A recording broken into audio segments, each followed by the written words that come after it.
예, 다섯 번째 과목 노동관계 법규를 보겠습니다. 81번 고용정책기본법상 다수의 실업자가 발생할 우려가 있는 경우나 실업자의 고용 안정이 필요하다고 인정되는 경우 고용노동부 장관이 실시할 수 있는 실업대책 사업이 아닌 것을 찾는 문제입니다. 1번 실업자에 대한 창업, 점포, 구입 자금의 지원입니다. 여기 바로 이상하게 나왔습니다. 전세 자금을 지원한다거나 여기 나오죠. 대부를 해주는 건 되지만 구입 자금을 구입하는 것은 주지를 않습니다. 예, 이게 차이예요. 2번 보면은 훈련에 대한 지원해주고요. 그 다음에 3번은 고용 촉진과 관련된 사업을 하는 자에 대한 대부를 해줍니다. 4번 실업자에 대한 공공 근로 사업도 해줍니다. 그러나 구입 자금은 아닙니다. 전세 자금이라고 하면 맞는 내용이 되겠습니다. 그 다음에 82번 문제가 되겠습니다.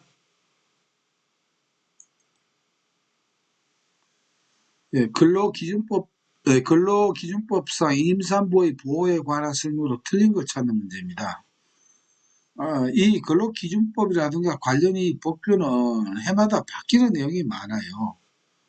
바뀌는 내용이 많음에도 이렇게 한 것은 오히려 틀린 문제를 풀므로 말미암아 오히려 더 정확히 익힐 수 있는 기회가 되기 때문에 그대로 이렇게 모의고사에 출제를 했습니다. 사용자는 임신 중의 여성에게 출산 전과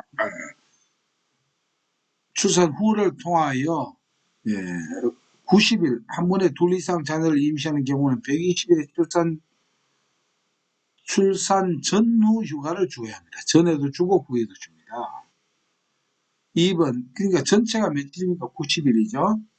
자, 휴가 기간의 배정은 출산 후에 30일 한 번에 둘 이상 자녀를 임신하는 경우에는 45일 이상이 돼야 된다라고 했는데, 자, 여기서 봅시다. 제가 여성은 아니지만은 중요한 거는 뭡니까? 출산 전보다 출산 후가 더 관리가 중요하죠. 그러면 전체 출산 휴가 기간이 90일이니까 출산 후가 이거의 반 이상이 돼야 됩니다. 90일에. 그래서 후가 45일 이상이 돼야 됩니다. 이 기간의 앞은 뭡니까? 이 기간을 빼고 하면 앞의 기간이 되겠죠. 이게 틀립니다. 30일이 아니고 45일, 90일 반 이상이 출산 후가 돼야 회복이 이렇게 도움이 된다, 더 중요하다 이런 뜻입니다.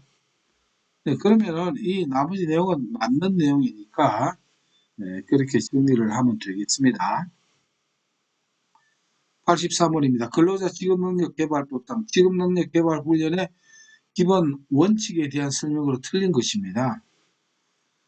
직업능력개발훈련은 근로자 개인의 희망, 적성, 능력에 맞게 실시되어야 한다. 지당한 말씀이죠.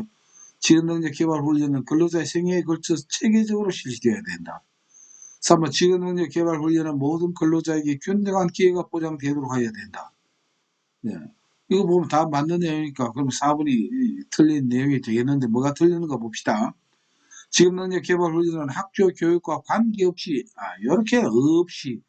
이렇게 하는 건 함정입니다. 관계가 있어야 되겠죠. 산업 현장과 긴밀하게 연계될 수 있도록 하여 관계없이가 이게 틀린 내용이 되겠네요. 84번입니다. 고용보험법상 취업촉진수당을 지급받을 권리는 몇 년간 행사하지 아니하면 소멸시효 기간은 3년입니다. 그리고 이 노동 관련 법규는 대부분 3을 중요합니다. 30일 정도 이렇게. 다 그런 건 아닙니다. 그렇지 않는 것도 나옵니다. 그런 걸 주의하시고요. 85번 문제입니다. 남녀 고용평등과 일가정 양립 지원에 관한 법률상 고용에 있어서 남녀의 평등한 기회와 대우를 보장하여야 할 사항으로 명시되어 있지 않는 거 이렇게 되어 있네요. 요거 조금 주의를 하셔야 됩니다. 모집과 채용, 상식적으로 임금도 마찬가지고 교육 배치의 승진은 맞습니다. 다 이해되시죠? 그런데 문제는 3번 근로시간입니다. 이게 왜 그러면 이게 틀린 내용인데 왜 틀렸을까? 이 남녀 평등은 있지만은 그러나 여성의 근로시간은 근로비중법의 그 교재를 보면 어떻게 해야 됩니까? 보호받아야 됩니다. 남자가 평등하게 할 수 없어요. 야간 근로라든가 이런 거에 보호를 받아야 되거든요. 그래서 이거는 평등과 별개의 문제로 보호받아야 되기 때문에 여기에 평등으로 이렇게 명시를 할 수 없는 사항이다 라고 하는 것을 기억해 주시기 바랍니다.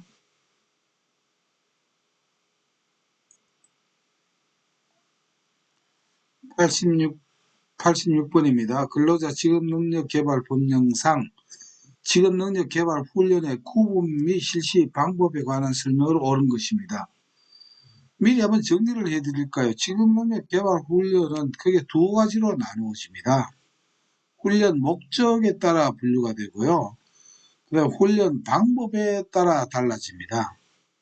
그래서 목적에 따라 목적은 기본적 기초기술의 양성 훈련이 있고 그 다음에 향상 훈련이 있고요. 그 다음에 전직을 대비한 전직 훈련이 이거는 훈련 목적에 해당됩니다. 자, 방법은 이제 현장 훈련이 있습니다. 그 다음에 집체 훈련이 있고 그 다음에 요새 코로나 때 더더욱 이게 활용이 많이 되죠.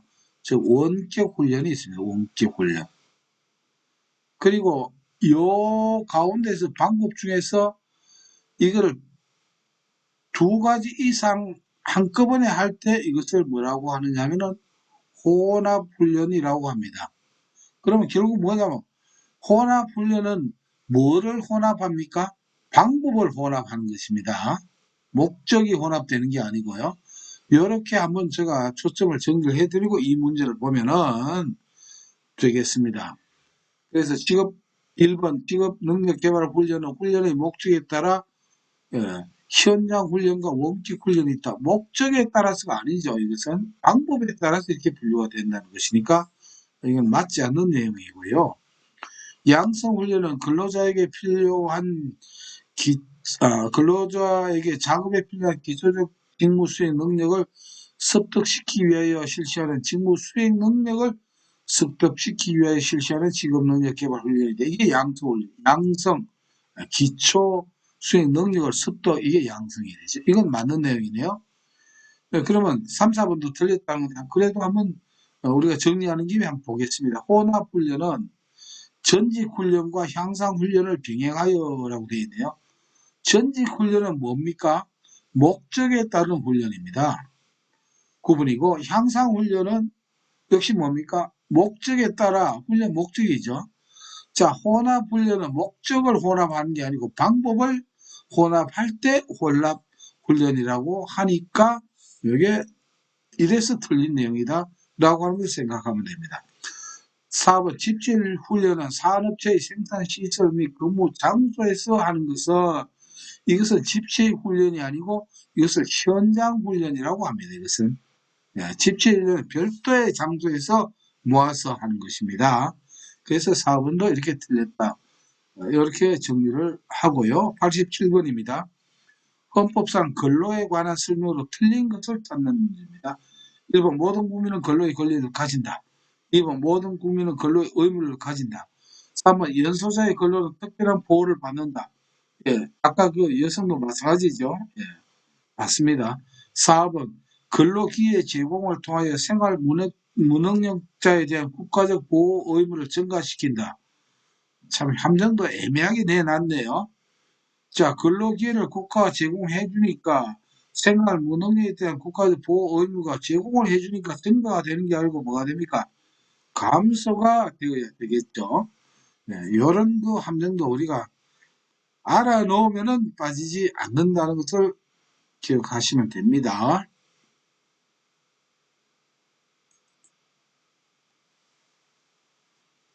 네, 88번입니다. 고용상 연령차별 금지 및 고령자 고용 촉진에 관한 법령상 고령자와 중고령자의 기준 연령으로 오른 것 이렇게 냈네요. 이 문제는 원래 중고령자 고령자 아니고 고령자가 먼저 나왔습니다. 고령자는 만 55세에서 60세죠. 60세. 이렇게 고령자는 55세 이상입니다. 네, 죄송합니다. 55. 이것 때문에 오히려 헷갈리네요. 중고령자는 만 50세에서부터 55세 미만이 되겠습니다. 이게 이제 중고령자고 그다음에 55세 이상은 전부 다 고령자에 들어갑니다. 뭔가 지금 10대하고 좀 안 맞는 그런 것 같죠? 혹시 이 동영상을 보시는 분 중에서 이 기준에 고령자가 계시는지 안 계시는지는 모르겠습니다만 중고령자가 네. 89번 보겠습니다. 근로기준법령상 근로자의 청구에 따라 사용자가 취급기일 전이라도 이미 제공한 근로자에 대한 임금을 지급해야 되는 비상한 경우에 해당하지 않는 걸 찾느냐요. 네, 보통 그 임금을 지급한 날짜가 있죠. 그러나 날짜 전에 미리 임금을 뭐 우리가 뭐 선금이라고 하나 이렇게 선불 이렇게 해야 되는 경우 이걸 묻는 겁니다. 1번 근로자가 혼인하는 경우 여기 해당됩니다. 비상한 경우입니다. 받을 수 있습니다. 근로자가 수입으로 생계를 유지하는 자가 사망하는 경우 받을 수 있죠. 비상한 상태죠. 근로자가 그 외 수입으로 생계를 근로자가 그의 수입으로 생계를 유지하는 자가 출산하거나 질병에 걸린 경우도 되겠죠. 네. 4번 근로자나 그의 수입으로 생계를 유지하는 자가 부득이한 사유로 3일 이상 기하하게 되는 경우. 자, 우리가 보통 이 법은 3을 좋아합니다만은 이게 선물 받기 위해서는 이미 한 일에 대해서는 요 경우는 3일 이상 부득이한 사유로 기하하는 때가 아니고 요 때는 7일입니다. 예, 예. 7일 이상 기하하게 될 때 이렇게 선지급을 받을 수 있다. 이렇게 정리를 해 드리겠습니다. 90번 문제입니다. 다음 관련에 알맞는 것들이 있습니다. 남녀 고용평등과 일가정 양립 지원에 관한 법률상 사업주는 근로자의 배우자 출산입니다. 네. 직접 출산이 아니고 배우자의 출산을 이유로 그럼 배우자의 출산이니까 이제 남자의 출산 휴가에 해당되겠죠. 이후로 휴가를 청구하는 경우에 며칠의 범위에서 며칠 이상 휴가를 줘야 된다. 다만 근로자의 배우자가 출산한 날로부터 며칠이 지나면 청구할 수 없다 되어 있는데 지금 요거는 다 틀렸습니다. 여기 해당되는 내용이 하나도 없어요. 왜냐하면 이 법이 개정됐기 때문입니다. 이거는 11의 범위에서입니다. 11의 범위에서 11의 범위에서 며칠 이상 없으면 11의 범위에서 휴가를 주어야 되고 단 11의 범위에서 여기 첫 점은 11의 범위고 두 번째는 이걸 1회 이상 분할해서 쓸 수 있습니다. 11의 범위에서 3일, 7일, 6일, 4일 이렇게 그리고 이게 청구할 수 없는 것은 90일입니다. 90일. 90일이 지나면 청구할 수 없습니다. 그래서 배우자 입장에서는 새로운 식구가 생겼죠. 그래서 식구가 생겼다 해서 10일, 90일 이렇게 일단 정리하고 한번 부탁한다. 이렇게 생뚱맞게 이렇게 기억하는 법이 도움이 되시면은 그렇게 하셔도 되겠습니다. 91번입니다. 고용정책기본법상 기본 원칙으로 틀린 것입니다. 근로의 권리 확보, 권리 확보. 2번 근로자의 직업 선택의 자유 존중. 3번 사업주의 고용 관리에 대한 통제. 어째 통제 나오니까 찜찜하죠. 사실상 맞습니다. 이 통제를 하면 안 되죠. 뭐냐면 자율적인 고용 관리하는 걸 존중을 해줘야 됩니다. 고용정책기본법은 자율적으로 할 수 있는 그러한 사업주를 존중해 주는 것이지 통제를 하면 안 됩니다. 구직자의 자발적인 취업 노력 촉진 이것도 맞는 내용이 되네요. 92번 남녀 고용평등과 일가정 양립 지원에 관한 법령상 직장 내 성희롱의 금지 및 예방에 관한 설명을 틀린 걸 찾는 것입니다. 사업주는 직장 내 성희롱 예방을 위한 교육을 연 1회 이상 해야 된다. 이거 자주 납니다. 연 1회 이상. 분기 이게 아닙니다. 연 2회도 아닙니다. 2번 사업주 및 근로자 모두가 여성으로 구성된 사업의 사업주는 직장 내 성희롱 예방 교육을 생략할 수 있다. 그럴듯하죠. 그러나 이건 틀렸네요. 왜 틀렸을까요? 전부 다 여성인데 그러나 알다시피 여러분들은 묻습니까? 동성 간의 성희롱도 성희롱에 해당이 되거든요. 그래서 생략할 수가 없습니다. 그러나 이런 경우에 다른 방법은 하나 있어요. 유인물로 대체는 할 수 있습니다. 그러나 생략은 할 수는 없습니다. 3번 사업주는 성희롱 예방 교육을 고용노동부 장관이 지정하는 기관에 위탁하여 실시할 수도 있고, 사업주는 근로자가 고객에 의한 성희롱 피해를 주장하는 것을 이유로 해고나 그 밖에 불이익한 조치를 하여서는 많이 되겠죠. 네. 이렇게 정리가 하시면은 간단. 네, 93번 문제입니다. 이 기간제 및 단시간 근로자 보호 등에 관한 법률상 기간제 근로자의 차별적 처우의 금지에 관한 설명으로 틀린 걸 찾는 것입니다. 문학 내용이 상당히 길죠. 그래서 이 노동관계의 법규 과목은 말이죠.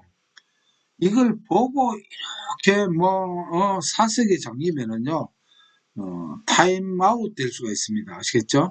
타임아웃 될 수 있고 하니까, 이런 거는, 필기 시험은 딴 데에 시간이 많이 절약되기 때문에, 타임아웃 될 확률은 적지만, 그래도 모릅니다. 그렇기 때문에 이런 거는 항상 그 키포인트를 딱 정리를 해서, 이렇게 답을 익히는 게 좋습니다.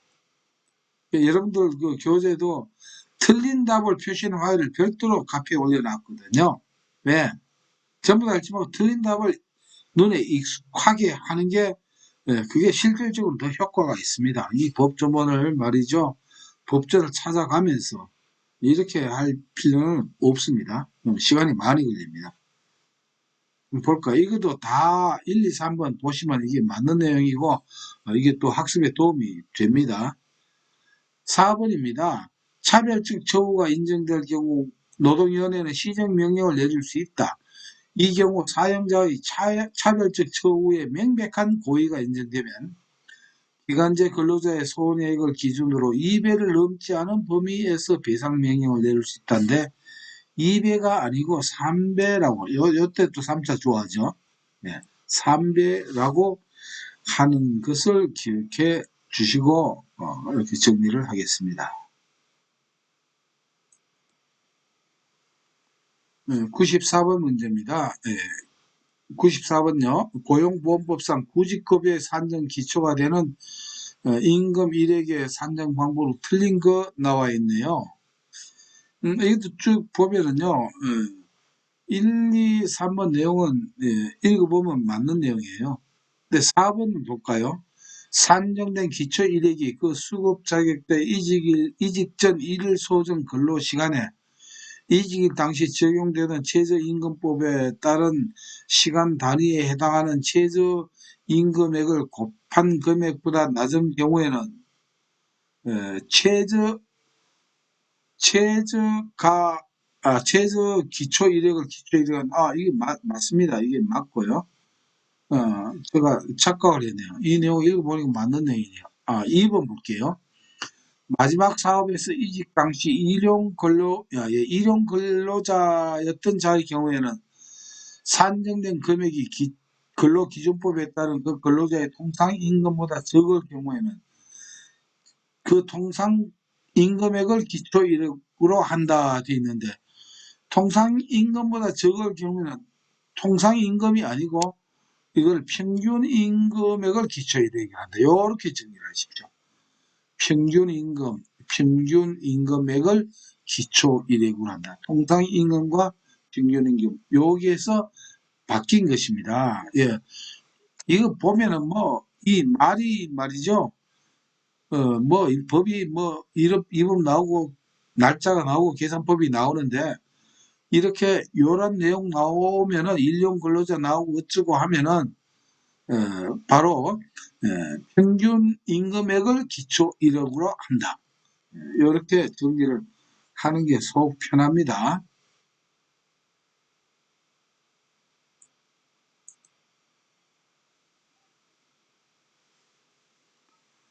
95번입니다. 직업안전법령상 직업정보 제공 사업자의 준수사항에 해당되지 않는 것입니다.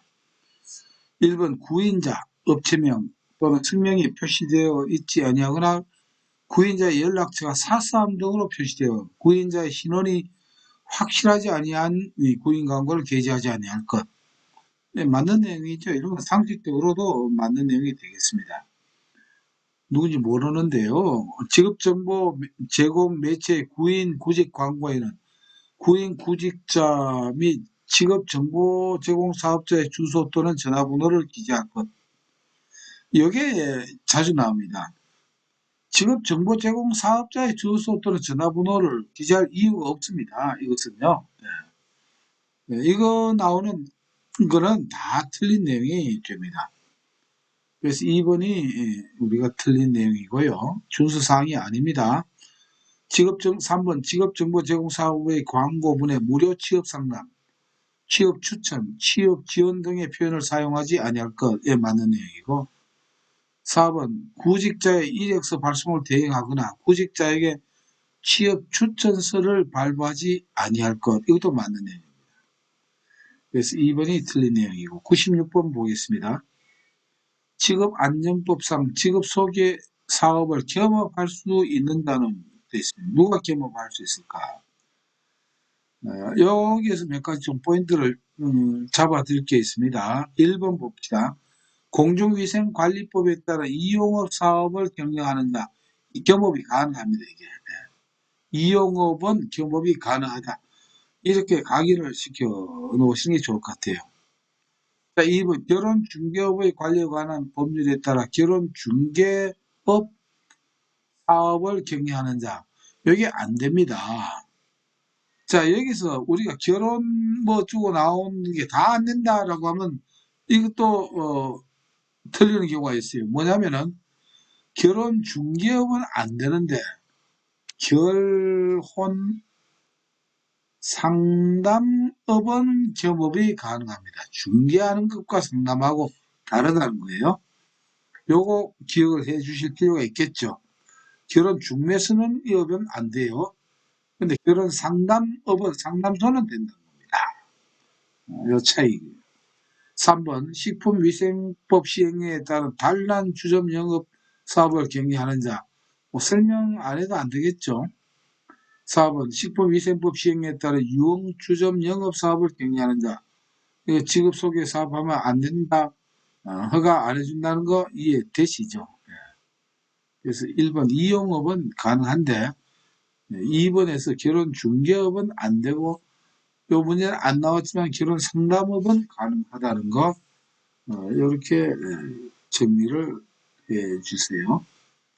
97번입니다. 노동기본권에 관하여 헌법에 명시된 내용으로 틀린 것입니다. 공무원인 근로자는 법률이 정하는 자에 한하여 단결권, 단체권, 단체 교섭권 및 단체 행동권을 가진다. 예, 맞습니다. 2번 근로자는 근로조건의 향상을 위하여 자주적인 단결권, 단체 교섭권 및 단체 행동권을 가진다. 예, 이렇게 노동상권을 가지죠. 3번 공익사업에 종사하는 근로자의 단체 행동권은 법률이 정하는 바에 의해 이를 제한하거나 인정하지 아니할 수 있다. 자, 요게 틀린 내용입니다. 이 공익사업에 종사하는 자와 공무원하고는 다릅니다. 공무원은 이 사업권을 행사하려면 법률이 정하는 경우에 한해서 할 수가 있는데 공익사업에 종사하는 자는 아무것도 해당이 안 됩니다. 단결권, 단체 교섭권, 단체 행동권을 다 가지고 있습니다. 그래서 요게 차이입니다. 공무원하고 공익사업 종사자는 다릅니다. 공무원은 아니라고 하는 것이에요. 4번 법률이 정하는 중 방해산업에 종사하는 근로자 단체 행동권은 법률이 정하는 바에 의해 이를 제한하거나 인정하지 아니할 수 있습니다. 방산업체, 군사용 여러 가지 무기를 생산하거나 이런 것이죠. 단체 행동권을 해서 파업을 하거나 하면은 국가 안보에 위태롭지 않습니까? 그래서 단결권, 단체권은 허용을 하되 단체 행동권은 이게 때에 따라 제한할 수 있다는 겁니다. 공무원하고 이 방산업 종사자는 공무원은 단결권, 단체 교수권까지도 뭐냐면 법률이 정할 때 허용, 그 범위 내에서 허용된다. 요게 차이가 되겠습니다. 네, 각각의 그 성질을 구분을 하시면 되겠고요. 98번에 근로자 퇴직급여보장법상 개인형 퇴직연금 제도를 설정할 수 있는 사람을 모두 고른 것. 자영업자, 공무원 연금법에 적용을 받는 공무원, D급 군인연금법에 적용을 받는 군인, 리얼 사립학교 교직원 연금법에 적용을 받는 교직원, 미음 별점 우체국법에 적용을 받는 별점 우체국. 자, 우리가 퇴직연금 제도는 크게 세 가지가 있죠. 기여형이 있고 확정형이 있고 개인형이 있습니다. 땅년은 말이죠. 이렇게 이중으로 곤란합니다. 그러나 개인형은 자유입니다. 자기가 쉽게 말하면 저금하는 것과 같다 이렇게 생각하면 돼요. 그래서 이게 모두 다 개인형은 다 해당이 됩니다. 해당이 된다는 사실을 정리해 주시고요.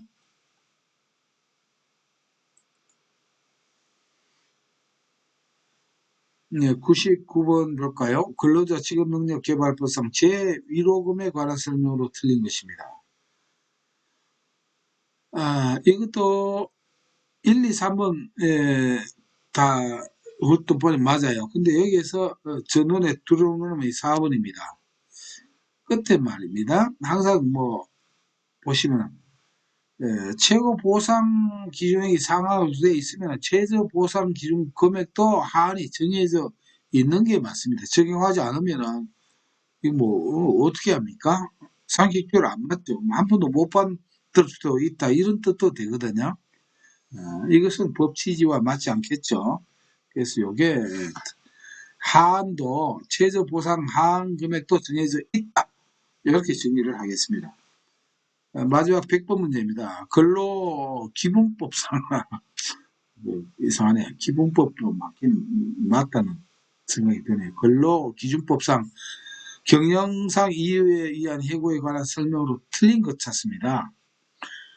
자, 해고를 할 때, 뭐, 아무 때 막 해고하는 게 아니죠. 경영 악화를 방지하기 위한 사업의 양도 인수 합병은 긴박한 경영상의 필요가 있는 것으로 봅니다. 경영 악화를 방지하기 위해 가지고. 그러나 모든 인수 합병은 아닙니다. 이 차이가 다른 문항에 이렇게 나오고 모든 합병은 뭐 이렇게 경영상의 필요로 본다. 이건 아닙니다. 악화를 방지하기 위해서입니다. 사용자는 해고를 피하기 위한 노력을 다해야 합니다. 3번 사용자는 합리적이고 공정한 해고의 기준을 정하고 이에 따라 그 대상자를 선정해야 합니다. 4번 사용자는 해고를 피하기 위한 방법과 해고의 기준 등에 관하여 해고를 하려는 날의 60일 전까지 고용노동부 장관의 승인을 받아야 된다. 여기서 틀린 내용이 두 가지가 나오네요. 첫째, 해고를 하려는 날에 60일이 아니고 여기 50일 전까지입니다. 50일 전까지. 자, 고용노동부 장관의 승인이라고 해야 되는데 개인 기업이 회사 존망에 있는데 고용노동부 장관의 승인을 못 받으면 그럼 해고도 못하고 꼼짝 말아라. 이거는 민간 기업에 대한 통제가 되겠죠. 이거는 승인이 아니고 신고를 하면 됩니다. 신고. 네. 신고만 하면 됩니다. 50일 전까지 고용노동부 장관에게 신고를 한다. 이게 이제 틀린 내용입니다. 네. 그래서 노동 관련 법규는 좀 설명할 분야가 좀 있기 때문에 이렇게 한 과목으로 별도했습니다. 또 이번 문제를 통해서 10점 이상 다 플러스가 되길 바라고 또 3회 모의고사 때 또 10점 더 취득하시기를 바라겠습니다. 네, 감사합니다.